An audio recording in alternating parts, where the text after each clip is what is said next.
Hi guys, today we're tackling a big topic, implementing ERP systems globally. Ever wondered how companies manage these huge projects across different countries with all cultural and legal differences? In this episode, we're breaking down the main challenges and sharing key strategies to make it work. Whether you're in the tech world or just curious about global business, you're in the right place. So let's dive into this world of international ERP implementations and make sense of it all. Welcome to MacDrive, a podcast where I want you to get as much value as possible. During my years of working within the IT world and enterprise resource planning systems, I noticed that this area seemed to be unknown and overwhelming for most people. I was fortunate to meet great mentors who taught me how to grow a satisfying career in this field. Also, I was able to build it with no degree in IT. I graduated as a social worker. And I truly believe anybody can learn what an ERP is and grow that knowledge to the point of getting a fun and well-paid job.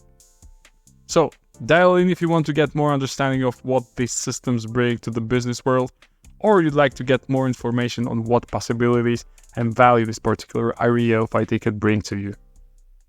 So, just before I dive into each and every single issue and mitigation that we will go through, just a little context for you guys. I've been a part of multiple international projects, including implementing a template around EMEA, working between US, Europe, and India.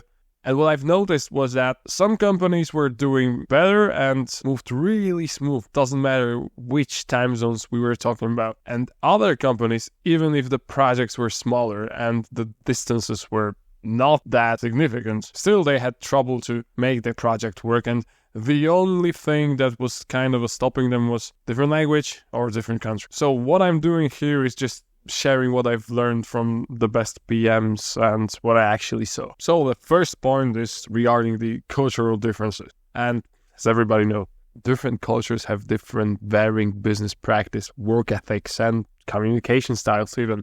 And this can lead to misunderstandings and inefficiencies. And what I've learned and what I experienced is that it doesn't have to be such a exotic environment for, let's say, us or Europeans. It can happen actually between the countries which are like extremely close to each other, like even neighboring countries. Or the differences can happen between different states even.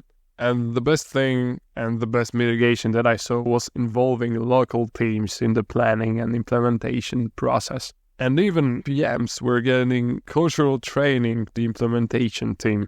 And there were like 2 PMs, for example, 1 local and 1 from the headquarters. And understanding this local nuances better was extremely profitable and made this camaraderie spirit within the project, which turned out hell of a better thing.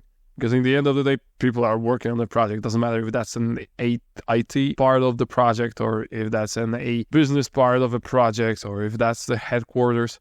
Those little cultural things made a real difference. And the main part was that these local teams felt appreciated and were really more keen on cooperating with anybody from the outside. The issue number 2 is compliance with local law, because different countries have different laws and regulations regarding data, financial reporting, and business operations. And what you don't want to end up with is finding out that the things that you were doing in your local country or in other projects within other countries are simply not legal. And you don't want that to happen before go live.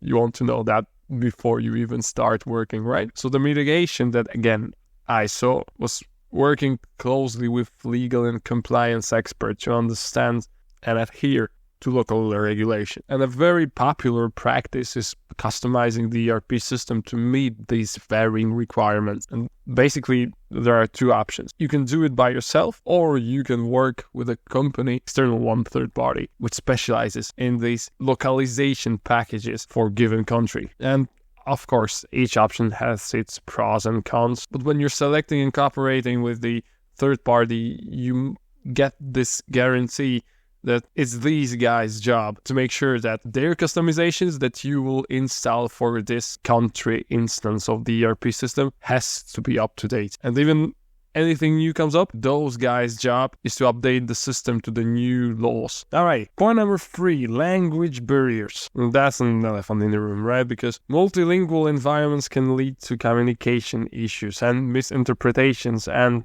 errors in data entry or system use even. And I'm saying that's an elephant in the room because every single person that I know puts like English proficient or fluent English in their resumes. However, when I worked in the international project where one of the countries was my actual native country, I noticed that the business and some people were actually waiting for the international team, multilingual team, English speaking team to leave the room. And then the real talk started because, yeah, you speak Polish, man, so we can talk together. And we don't actually understand fully what these guys are saying. And then I understood that sometimes it's either impossible or you need to find a way of communicating within this international team and assuming that everybody speak English fluently. It's just a wishful thinking. So the mitigation for this one is, first one, ensure that the ERP system supports multiple languages, or at least have an instruction in the local language so every single user, doesn't matter of their level of English, can use the system in a proper way, right? Besides that, a really good practice that I saw was providing training and support materials in local languages, right? And even hiring local consultants to run those trainings. And even if we're talking about stakeholders and managers on the top level, using translators or bilingual team members was necessary and prevented a really big misunderstandings on a high level of decision making. Right, point number 4, time zone differences. Coordinating across various time zones can be challenging for project management, training and ongoing support even.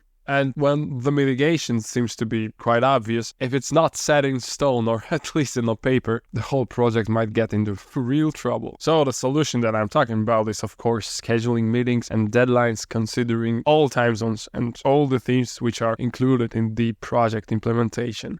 Also using asynchronous communication tools effectively and establishing support teams in different time zones as well. And as I said, this might be 100% obvious, but boy, how many times I've been in the meetings at 8 p.m. or 5 a.m. even, only because this organization and the governance of the multi-time zone implementation project wasn't set in the beginning by the top management of the project. Alrighty guys, we'll stop for today. I'll continue in the next episode since I want to keep that short format of the episode still. So, as a recap, we spoke about 4 main issues within the multinational and multi-country implementation of the ERP project. And the first one is cultural differences, and the mitigation is involving local teams in the planning and the implementation process, providing the cultural training to the implementation team to understand the local nuances better. The second issue we talked about was regulatory compliance, and the mitigation was working closely with legal and compliance experts and hiring third-party companies,